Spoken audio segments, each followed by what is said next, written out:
What's up, guys? Welcome back to the channel. I am in Orlando, Florida with my older brother Scott from Replay Road Trip. You guys have seen him on the channel before, and we just got out of Batman, Matt Reeves Batman with Robert Pattinson. Yes, we have the souvenir cups and everything, and the bucket to go along with it too.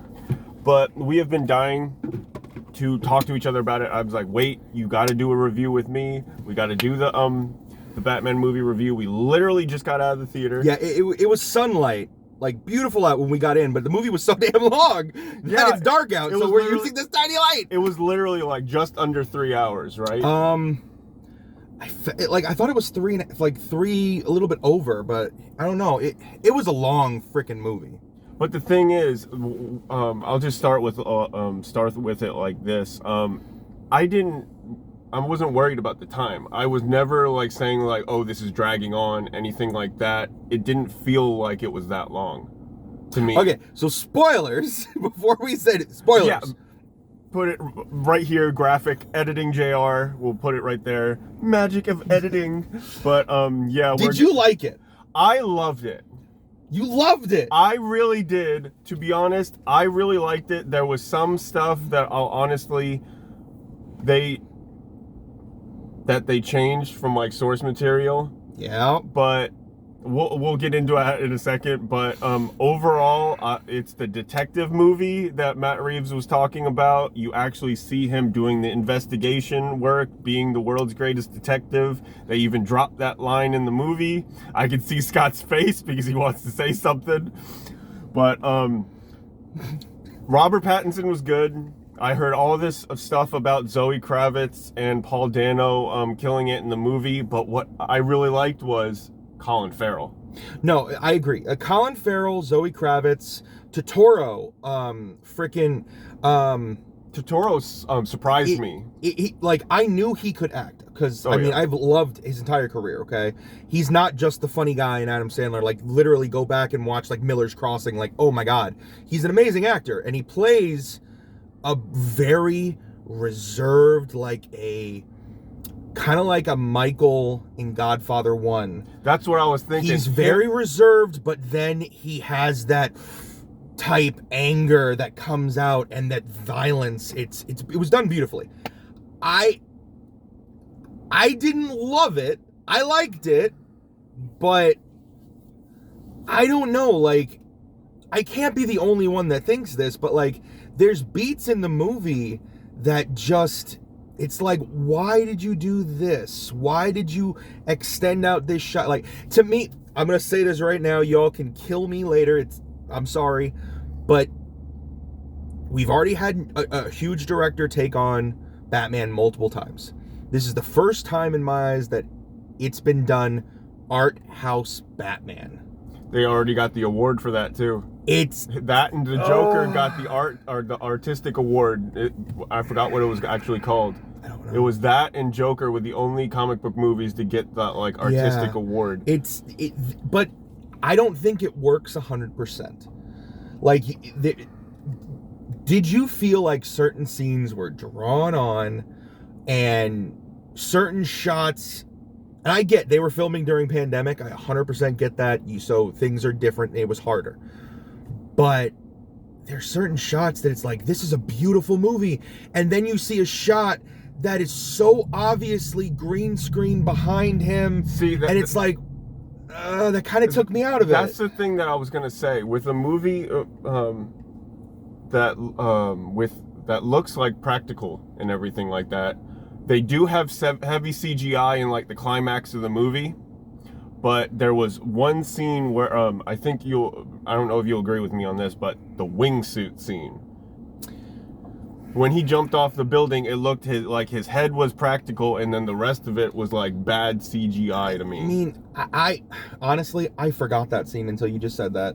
Like, that was a comical scene to me, just because this is supposed to be Batman Year 2, okay? If you're a comic book freak, you know about how Batman Year 1 was. For it being Batman Year 2, it seems more like this was more growth for him in Year 2, because now he's kind of moved like this whole movie, he's still vengeance, he's still revenge, Yeah, and he's doesn't- finally moving away from it. He's not even really called the Batman unless Riddler is referring him Yeah. to as that. Like, the only time you hear the Batman said throughout the entire movie, the first time you hear it is freaking when Pattinson says it towards the end of the film. He says the title of the film, The Batman. Every other time it is like seen, it is on the envelope that Riddler is giving to Batman during the crime scenes that he shows up at, like, to the Batman, for the Batman. But they never read it out loud. They just see it and they're like, it's for you. You know, the rest of the time he's called Vengeance. Everyone calls him Vengeance because that's his whole shtick. He's very unhinged.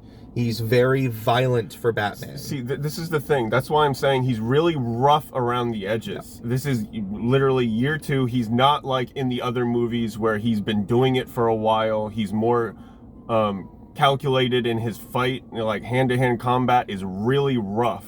It's not like straightforward and like, I don't know if I'm explaining it right, but I get it. It's really rough around the edges. He's not perfected any of his training and stuff like that. He's still rough. This isn't Christian Bale Batman, who has been trained by the League of Assassins to fight multiple people at once. This is someone who is taking like a bar brawl style. Think more Wolverine Berserker fighting 15 guys than Batman League of Assassins fighting 15 guys.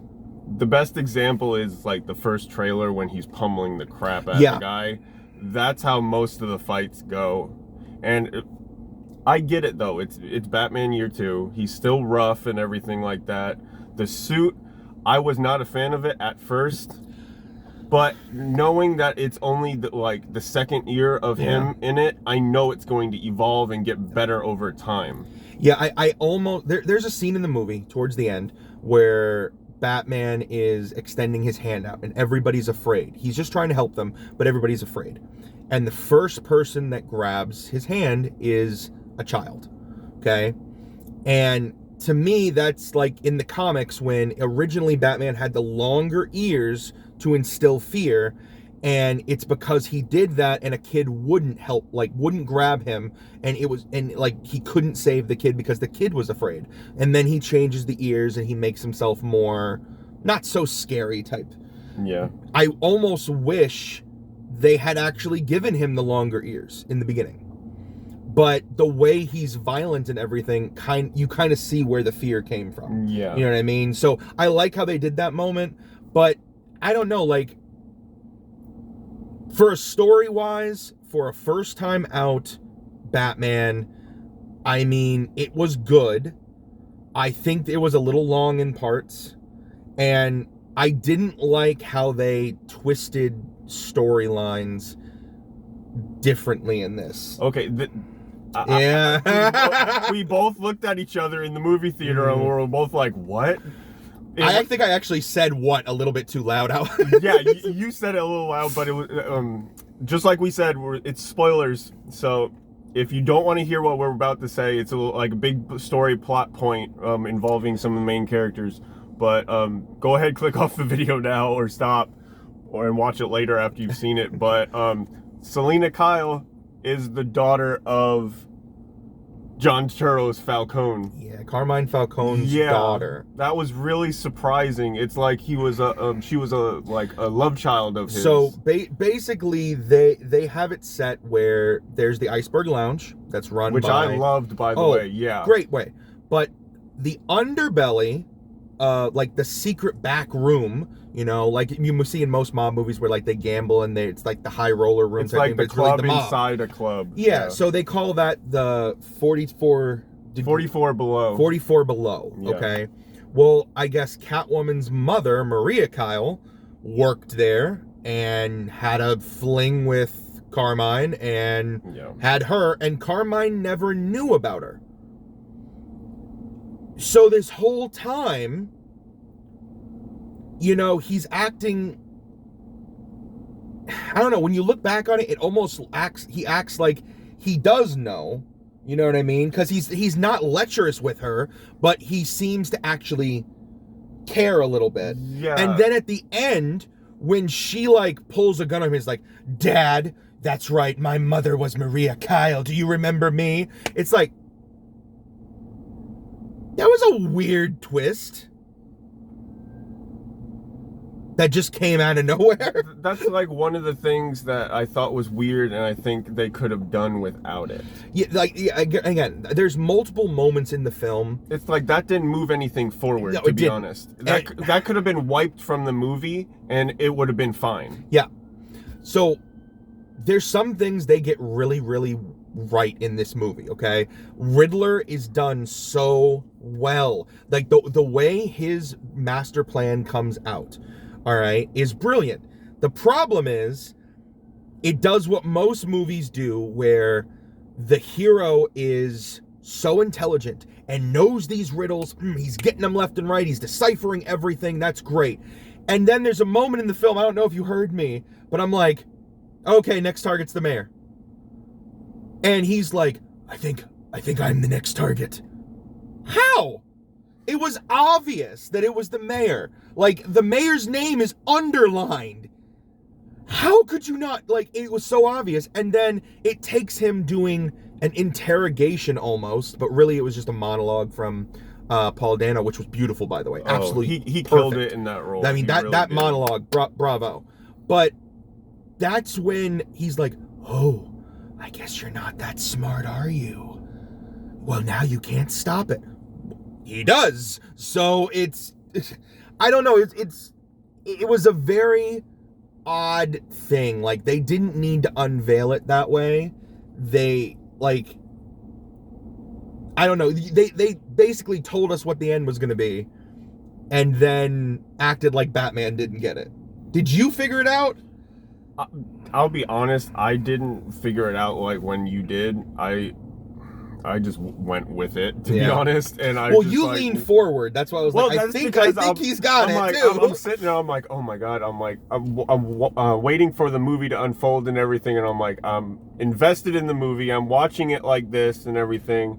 And one of the things that got me and like kept me on the edge of my seat, and like, this is like going off topic though, but the score. The score was good.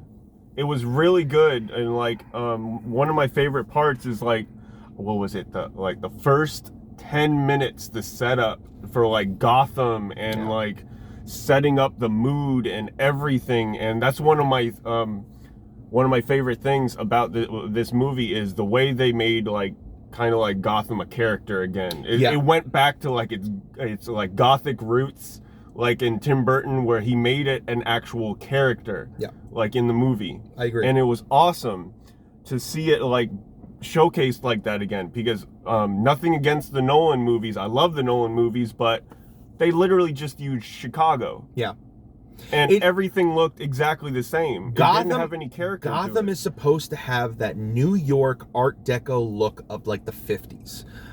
This movie's made in modern time. So instead of just saying, well, we can't do that look because it's not modern, they did that look, but they made the city look like it hasn't been fixed up. It hasn't been rejuvenated since then. It made it look so much more depressing, and like you understood this city's gone through hell. If I remember right, they filmed a lot like overseas. I don't know. To get that look. I thought it looked fantastic. The score, like the actual Batman theme, it was very reminiscent of like a remix or redo version of the Burton theme, okay? But at the same time, the way that they cut it, so that they slow it down and they do dun dun dun dun stop. And in my head I'm just like, are we watching Star Wars? Dun dun dun dun dun. And like it kept going through my head. I actually didn't get that, but that's funny. Oh my God, it wouldn't stop. Like, if it's just me, then I'm crazy. Okay, but please tell me something else. I actually didn't get that at all. Oh my God, Colin Farrell was great. Zoe Kravitz was great. Turturro was great. Dano knocked it out of the park. Yeah, like that's that's how you do a Batman villain. That really is, because you could I remember I thought there was stuff that came out that said that when they were writing the movie, Matt Reeves was taking like the Zodiac killer. Yeah. And what was the other one? It was based on the Zodiac killer, and people were comparing him to Jigsaw and stuff like that. Oh, 100%. Oh my God. Being dark as hell in this movie, and even going to the lengths of actually putting people in head traps and exploding like collars and shit. And it's not, it fits completely with his character. It does. It really does, because he's going to the point of, how do I explain it? But he's going to the point to bring everything to the surface so everybody can see how screwed up the DA's office is, the GCPD, the whole city, how it's all corrupt and it's never been innocent. Is showing like the Wayne family, how they've been like. And I didn't like that part. See, yeah, I didn't like that part. See, but the thing is, I was with you with that. And then they had that great scene in the hospital with Alfred. But then why do, like, all right, so, again, spoilers.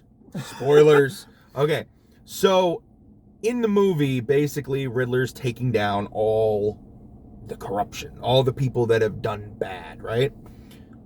And then he's like, oh, well, you know, we have to take down Bruce Wayne because of all the shit his father and his mother did. And then... all right, I love Batman. I've read Batman for like the past 30 years. I love it, okay? I don't remember this being in the comics, and if it is, please someone tell me in the comments. I'm with you. We both grown up on Batman, reading Batman comics. I have never read anything that says Martha was part of the Arkham family. Yeah, so I don't remember Martha Wayne's maiden name. But they said that Martha's maiden name was Arkham, and that her and her family had a history of mental illness, and like Thomas Wayne was running for mayor, and he was trying, like, a reporter was gonna release all this information about Martha and her family, and it was gonna be a big scandal, and he basically tried to get the reporter to bury the story, and he wouldn't, and then they first reveal that, oh, well, then he went to Carmine Falcone and to try and help stop the Carmine information Falcone from getting out. You know? Yeah. And then they alluded that Maroni, the rival mob boss, killed Thomas and Martha Wayne because he didn't like that Thomas Wayne was going to be the next mayor and then he was going to be in the pocket of Falcone. They reveal that, and you're like, wait a minute. Gotham's original White Knight that was the only good thing about Gotham is killed in an instant. And then now they've twisted it to where he was corrupt kind of too. And then they cut to a beautiful scene with Alfred in the hospital. Which he reveals, like, what actually happened. Well, what he thinks actually happened. What he knows. Yeah, like what he thinks he knows. Yeah, like happened. He basically said that, you know, oh, you know, you found that out? Well, actually, no. When your father found out what Falcone did, he never knew Falcone would actually do that, and ripped him a new one and basically said, I'm going to the cops. Well, he wanted to cover up help Martha out. Right. He wanted to basically protect his mother and his son. Yeah, exactly. And protect them from all the slander and everything that would be put out into the news and everything, and bury them in the dirt. So he made the mistake and went and did a drastic decision of going to find Falcone, and he thought he was just gonna he had influence and he was gonna influence this guy not to do it. But really and that was it. He just wanted him to scare the guy so he wouldn't release the information. So we went from thinking Maroni kills Batman's parents to then, according to Alfred, that Falcone actually killed Wayne's parents to stop him from turning him in, and that somehow made everything okay. It was, like I said, there are parts in this movie that it's like, we didn't really need this. It was a great scene, and Yeah. Andy Serkis killed it in that scene. It was I an wish there was amazing more scene. of him. The way he delivered that scene in the hospital was really, really well. Really, really done well. But the thing is, he does not get that much screen time at all in this movie. 4 scenes. Whole he movie. Literally, he helps Bruce doing some of the detective work, decoding the riddles with the Riddler. That was the second scene. Well, he did it multiple times. Yeah, first scene in the movie, you literally are introduced to Alfred, where Alfred and Bruce are butting heads, and they've been butting heads for 2 years, and that Alfred doesn't like agree with what Bruce is doing and everything, well, which is normal. The way that the way that I took it as, it was like he doesn't like how Bruce is throwing himself basically 100% into Batman. Yep. He hasn't been out and seen in the limelight in God knows how long, and he basically doesn't care about the money. Exactly. All right. In the comics, Bruce, his true self is Batman, and the way he is able to be his true self is by pretending to be this playboy philanthropist. I can't speak now, but that's the disguise. And the Batman we have in this movie, Robert Pattinson doesn't do that.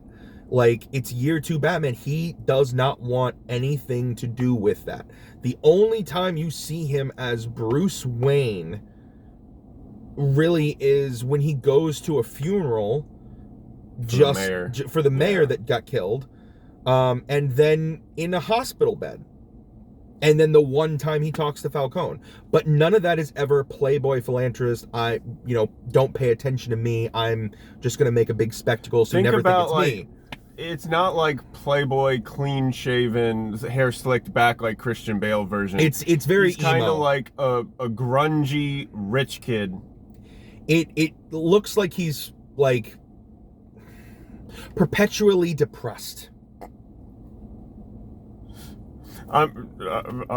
Yeah. I'm not even gonna disagree. Like I said, I don't hate it. I liked it. I'm looking forward to it. They'll greenlit another one, and I'm hoping that they expand more, because it seems like they want to keep everything grounded like the Nolan movies did. Okay, they want to keep it very grounded in reality. Matt Reeves did say in an interview that he is open to certain characters, like right, but they can't have powers. Well, he was talking about Mr. Freeze too, but he says that that kind of character can be more grounded and everything like that. Yeah. But I agree with that. I mean, they took multiple storylines from the comics, and he basically picked and chose what he liked from like Long Halloween and Hush. And it was like that. Long Halloween. I thought it was Batman Ego, and there was one other one Hush. that was. Yeah, there was a little bit of Hush. Yeah, there was a little bit because they hinted towards the Elliott family and everything like that. So that could be thrown into another movie later on, which is an amazing story. Yeah, if you've read that. But overall, it was good. It was. I really did like it. There's bits and pieces, like we said, that I didn't 100% think was needed, but I overall really liked the movie. But my favorite things literally are, I loved Colin Farrell as Penguin. Paul Dano was an amazing villain. Zoe Kravitz did do good. I liked her. She did great. Oh my god. And Andy Serkis, when he was on screen, stole everything. He was awesome. Yep. And like I said, I did like the score. The score was really good in my opinion, and I loved that. And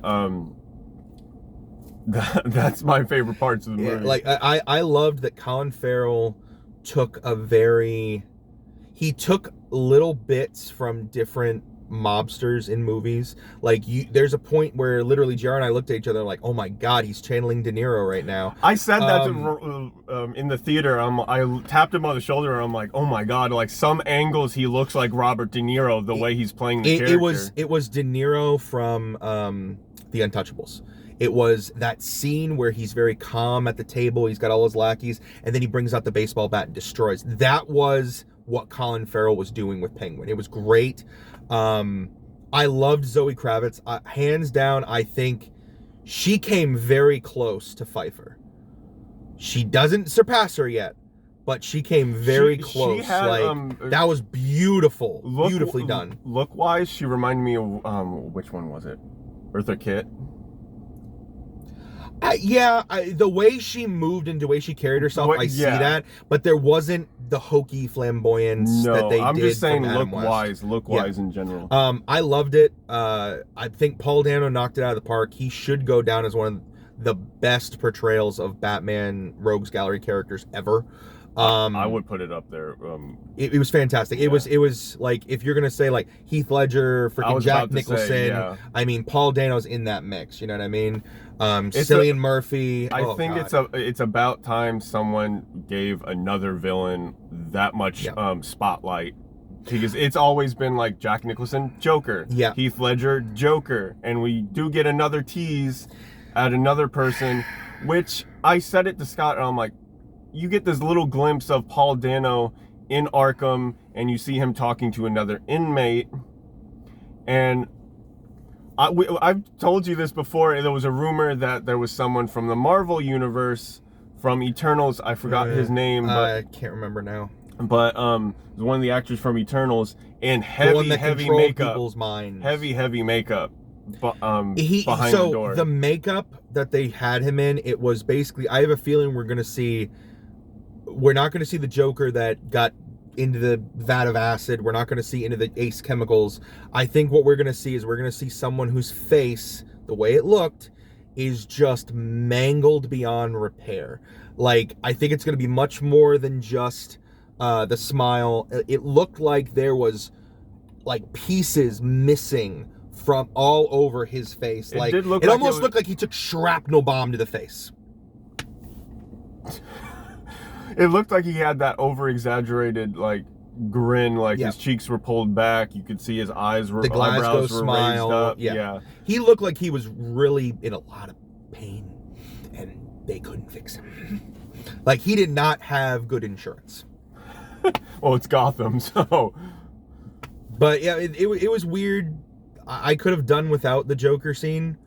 Like, it could have been anybody. So this is what bothers me when people want to put Joker into everything, okay? The lines that he said to Riddler could have been delivered by any inmate in Arkham. It didn't have to be Joker. It's like in Star Trek Generations, okay? When they wanted Spock to be there with William Shatner on the bridge, and Leonard Nimoy read the lines. He's like, anybody can say these lines. And they were right. He didn't come back for the movie, and they gave the lines to Scotty, and anybody could say those lines. It didn't need to be Joker. Joker does not have to be in every Batman. They could have slow built him, and he could have been the third. And now they built it where he might be in the second movie, or they might build up where maybe the second or third movie Riddler gets out and Riddler comes back. That was kind of what they alluded to there. Yeah, they did allude to like Riddler coming back, and for once I'm really, really happy with them not killing a main villain in the first movie. Yeah. They did something that most Batman movies don't do. They didn't kill the villain, they put him in Arkham. Which, it's perfect, because you can literally cherry pick anybody in the Gotham universe and villain-wise, and you use them in the movie, put them off to the side, and you can come back and revisit it and everything. Like, perfect example is in the Nolan movies when they brought back Scarecrow every time. In all three movies, but they brought him back sparingly. Right. And if Heath was still with us, he would have been brought back in the third one as well. He was supposed to be the judge, but then it ended up being Scarecrow. Yeah, and then you can they refer to it in dialogue. Yeah. Yeah. So, I mean, it was awesome. I want to see more. It's just like when we came out of Batman Begins. We're like, that was really good, but it's not quite there yet. And then we got Dark Knight, and it's like, oh, it's there. See, that's a better tag at the end too. Yeah.